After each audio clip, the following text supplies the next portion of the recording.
কবরের মাটি কাউকে ছাড়বে না, কাউকে ছাড়বে না। কবরের মাটি দুনিয়ার রাজা চিনে না, বাদশা চিনে না। কবরের মাটি কে দুনিয়ার কে গরিব, কবরের মাটি কিন্তু বাবা সেটা চিনে না।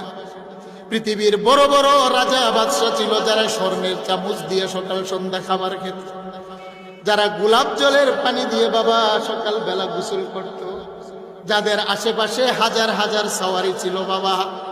कैसा कैसा खूबसूरत रानिया शाहजादिया, कैसे कैसे खूबसूरत रानिया शाहजादिया, तन बदन सब गल गई है शक्ल सूरत क्या हुई। আপনি যান না বড় বড় রাজা বাদশাদের কবরের পাশে বাবা, গিয়ে দেখবেন তার কবরের কোনো চিহ্ন নাই।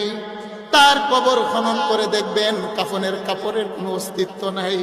আর এই কাফনের কাপড় তো বড় দূরের কথা, আল্লাহ বলেন গোলাম তাদের কবরের পাশে গিয়ে যাও, তাদের হাড্ডিরও কোনো অস্তিত্ব আজকে পাবে না। আল্লাহু আকবার বলেন। কবরের মাটি কাউকে ছাড়ে না বাবা। আপনি বড় বংশ জন্ম নিয়েছেন দুনিয়াতে।